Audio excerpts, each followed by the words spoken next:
Welcome back to Passionate World Talk Radio, Educate, Enlighten, Entertain. And this morning, our special guest on Cool Your Heels with Lillian is Theresa Bowe at Don't Touch Me Movement. So Good morning, Theresa. How are you this day? Great. Thank you for having me. Well, I think it's a very important issue. It's something that needs to come out of the closet because most men refuse to discuss it because they always feel like we're pointing the fingers at them. And yes, we are. And I think it's about time that somebody makes them responsible for their actions. Well, so, Theresa, could you give them some background on who you are, and then you can answer the question? Okay, I'm a real estate professional first and foremost here in South Florida. Married like my long-term friend. He's a former NFL star, Theresa Bowe with the Kansas City Chiefs. But I just want to make a correction because, you did touch on the whole situation with men. And I want everyone that's listening, everyone that may see this to know that predators are not only men. No. It happens to little boys and it happens from women as well. So, this light that's being shed is not only on men, is on women, is on kids as well. Because kids, I'm sorry, this is my That's okay. So I was a single parent. I brought one up. Yes, so kids are a part of this. Molestation happen amongst kids. So it's kid on kid as well as adult on kid as well.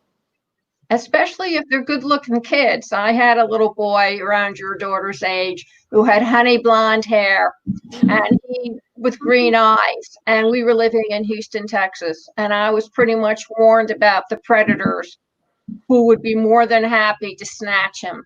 Yeah. I mean, and even when it comes to special need kids, the kids that don't have a voice, I definitely agree that when someone is extremely attractive, it's different. But, when it comes to special need kids, a lot of them don't have voices and a lot of them are being taken advantage of because they can't speak up and they can't tell. So I focus on that as well with the Don't Touch Me movement. I am delighted to hear that because there are a lot of young kids who are just naive. They haven't really been brought up in, quote, the real world for whatever the reason. And it doesn't matter what sociological family they're being brought up. Some parents just don't want their kids to know about the ugly facts of life until they're older. And by that time, sometimes for these kids, it's just too late. And Lillian, it's so sad because, 98% of this can be avoided with the proper education. And that just goes with the parents actually talking to the kids and telling them about this, like you just mentioned. And myself, I was not born with a silver spoon in my mouth. I was born in, a low poverty situation. And my mom went through it. All my sisters went through it, but they failed to talk to me about what to do in the event that I was faced with a predator in my home or life. So when you don't know, you are naive as a kid because you think you're taught to trust adults and you're taught to trust people. So when someone asks you to do something that you do not know that you should say no to, you fall victim. And when you realize it, the guilt, the shame, and the embarrassment sometimes allows you to keep it a secret. Well, I think our culture encourages you to keep it a secret because our culture has gotten to the point now where people don't have time to listen to you or they choose not to listen to you. Or they see what's going on, but they choose not to see what's going on because they don't want to get involved. So if we're talking about young kids, what are some of the things you would recommend parents or aunts and uncles or neighbors, anyone should be aware of so they can help them? So they have to just pay attention to the signs, for one. But the reason why we're taught to keep everything a secret is because the predators are people that we know, love, and trust. So it's normally the family members, the grandpas, the uncles, the mommy boyfriends, the babysitters. It's always someone that we know. 93% of the time, it's someone we know. It's hardly ever someone that we do not know. So my whole movement encourages parents to talk to their kid from a very young, tender age, because like I said, prevention starts with education. So my daughter, she just was sitting in my lap. She's 3 years old. When I came out about this, she was 2 at the time, and I came home and I started talking to her about what to look for and to tell her things was not okay. And if someone touches her inappropriately, that she needs to talk to me and tell. So not keeping a secret and finding a trusted adult. One person don't believe you, you have to keep telling someone until someone does believe you. When I was growing up outside of New York City, I had a grandmother who lived in New York City. And she took me aside one day when I was around 7 or 8. And she says, do you know what this is? And it was one of those long hat pins with a very sharp edge. And she says, I use this to poke at anybody who I think is going to be touching me inappropriately. And I said, what does that mean? And she started touching me on certain parts of my body. And she says, if anybody starts doing that, you have my permission to go for the eyes. Wow. Wow. See, you had that. You had someone to talk to you about those things. Yes. So that's the way it starts. I think too that probably you can start enrolling some of the smaller kids, like 2, 3. They start them young in ice skating and gymnastics. I don't understand why they don't start them young in some kind of karate, in which the kids can learn how to at least protect themselves defensively to keep people from taking advantage of them, or they feel scared, so their instinct is to run no matter what. So through this journey of me educating myself about this whole situation and this problem, I do realize that a lot of parents feel like talking to their kids about child sex abuse, just that word sex alone, that brings a lot to a parent concern, because now if I'm talking to my kid about sex at the age of 3, 4, 5, or 6, am I letting them, am I helping them think it's okay to participate in sex? So they like to keep that subject closed until they feel like it's an appropriate time. So the reality of it is that when you're talking to your kids about prevention and what to do and look for the signs, it has nothing to do with introducing your child to the sexual act. It's pretty much just educating them about what to do and what to look for when it comes to kidnapping, when it comes to stop, drop, and roll, when it comes to tying your shoe, or even crossing the street and making sure you don't get hit by a car looking both ways. We have to implement it and adapt it into our everyday life and culture where it's not an uncomfortable situation or topic. So when it comes to sex, it's a part of life, and it's something that we have to get more comfortable with talking about to our children. I think so. And I also think that besides educating them, I think you also need to bring inside speakers, like maybe some cops, to put it down in real simple language. I know in my generation, which was the 50s, that tells you how old I was, no problem. We were taught that the police were our friend. And that if you needed help, you could go to the cop on the corner and he would help you. And I think kids need to learn. I know there's bad press and bad things going between the Black community and the police right now.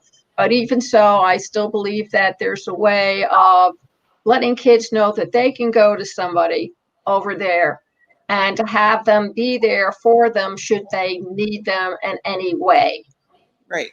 So encouraging children that there are safe people that they can talk to, because a lot of times people do not feel comfortable talking to their parents or someone within their household. So with my whole Don't Touch Me movement, I created trusted adults, and I call it the safe stop. So any kid that, they just get familiar with the people that's considered the safe stops, and they have a trusted adult. So it's important to let your kids know. And it's hard as a parent, like, if you can't talk to me, talk to someone else, because we want it to be us. And when you do encourage them that it's okay, it may be their best friend's mom or, a teacher at school, but they have to have someone to talk to. And with this whole situation, I'm working on a school curriculum for kindergarten through 6th grade I'm fighting for it to get into elementary schools because it starts early. So my whole program is about prevention and allowing kids to find their voice and speak up. So I'm hoping this curriculum, I'm starting with New York, Florida, Georgia, and Kansas City. All 4 of those states are very dear to my heart. I'm born and raised in New York, went to college in the city, and now I'm here in Florida, but I have roots in Georgia as well. So I'm starting in those 4 states, and I'm going to get this curriculum into the elementary schools. And I'm more than positive that we're going to see a decline in the statistics. I hope so, because childhood should not be spent in fear. It shouldn't be spent in being afraid or being suspicious about people, whether it's men, women, children. I mean, you could be hit on by the same sex. I know that when my son was in 6th grade, he was hit on quite a few times by older boys and older men who really liked what they saw. And he says, what should I do? And I said, well, you can always do what my father told me, and that was kick them where. He said, oh, I hadn't thought about that. I said, well, the idea is not to let them touch you. Correct. And should you feel uncomfortable and there's no adult around, you have to take the initiative and show them that you're not interested. And if the word no doesn't work, then you have to get physical. Correct. And when it comes to prevention, this is our opportunity as adults. as educators, as, police officers, to help shape how a kid walks into their future.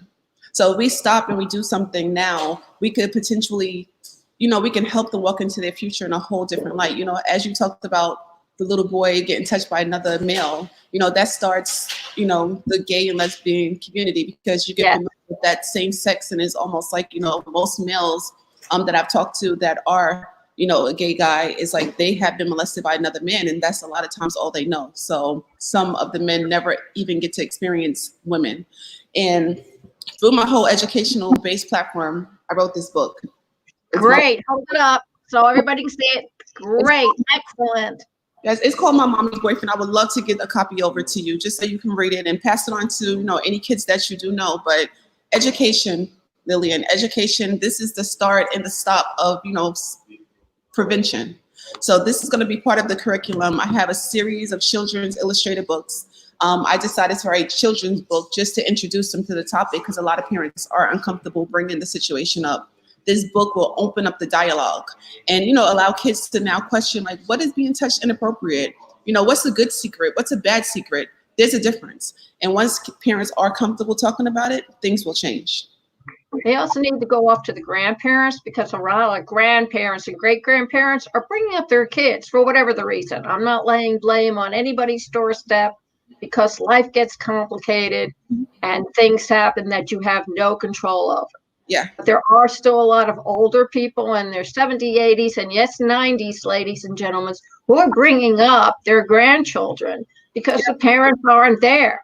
Yes. And this stuff wasn't spoken about in the 20s or the 30s or the 40s. It just wasn't spoken about at all.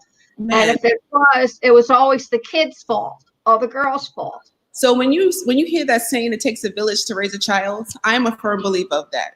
I have 2 children, and I get assistance from the aunts, the grandparents, everyone around me to help my kids. So when it comes to my husband, he was a child that was raised by his grandma. And so I'm very familiar with a grandparent raising a grandchild, or a 70, 80, 90-year-old grandparent may not even mentally, know that I have to talk about child molestation, or they may be so set in their ways that they, are against it. So that's why when it comes to the curriculum being in schools and other avenues for kids to learn from this, because you can't depend on everything that happened in the household or even in school. So you can't take it for granted that it was spoken about either. Right. It takes a village. So just different. Yes, it does. It takes a team. Correct. And I know that it makes a difference to encourage your kid to have somebody outside of you. So in case you get sick or there's an accident or you need to be away, you have to make sure that your child has an outlet in which they can go to and say, this happened to me at school. What should I do? Because even teens don't know the proper protocol, because as you get older, you become more fearful and more ashamed of what you happened. You feel like, well, maybe I did something like this. I agree.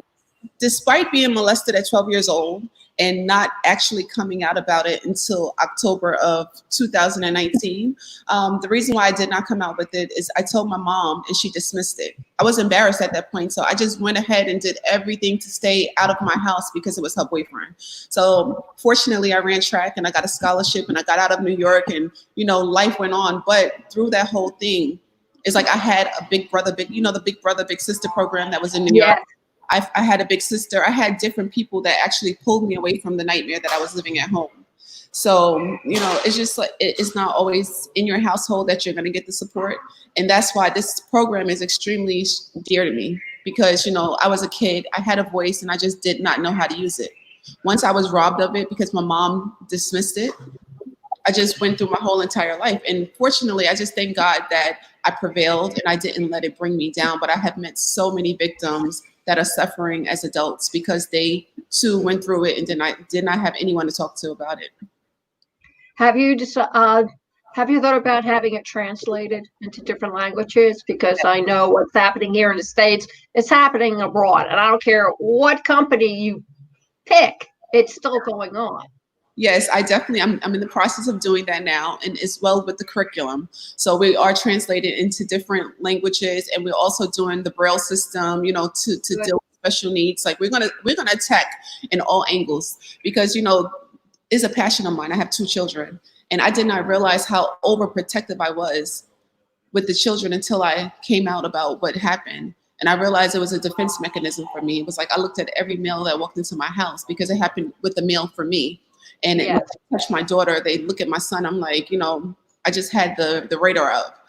And now that I have become open about it, I spoke to my children about it. I'm more trusting. I keep my eye open, but everyone that comes around is not that. But now I know that my kids know the signs. They know what to do. They know to say, don't touch me. They know to tell me. They know not to keep a secret. They know all the important things that can prevent this from happening. I think that's terrific. Theresa, please tell everybody where they can find you on the World Wide Web, how they can get in contact with you or your foundation, and give them all the information you feel like they need. Thank you. So on Instagram, you can find me at Mrs.82. And I also have the movement Stop, Don't Touch Me. So that's on IG as well. My book, the link is in my website, or you can go to Publishing Concepts and find it there. My movement for Don't Touch Me is stopdon'ttouchme.com as well. But I am looking for supporters. I'm looking for people that this is dear to their heart, that's interested in helping the kids walk into the future in a different way. You can reach out to me on Instagram or on my website. There's a contact page. But I would love to join forces with as many people around the world, because it takes us to make a change. So I am encouraging you guys, if you were a victim, if you know a victim, if you know someone that needs help, I too am available to actually do guest speaking. I go out to schools and, homes, and I encourage the kids, talk to them and, educate them. So I'm available either way. So please reach out to me. Terrific. Well, thank you very much, ladies and gentlemen and adults of all ages. You can see this video interview with Theresa Bowe at Don't Touch Me all over again at youtube.com/PWR Network, PWR Talk Radio, on Twitter, on LinkedIn, on Facebook Live /Lillian-Caldwell35. You can also find it on the website, https://passionateworldtalkradio.com. Right-hand side menu, scroll down, cool your heels, and you can see that. And before you go away and stray, Voltaire had this to say in the 18th century: one always speaks badly when one has nothing to say. Thank you all very much for listening. And remember, please pay attention to what Theresa has said, because this is an epidemic among the epidemic. And Yes. Things like this are hidden when there's a pandemic worldwide. So please get in touch with her. Her email is mrsrealtor305@gmail.com. Thank you all very much for listening.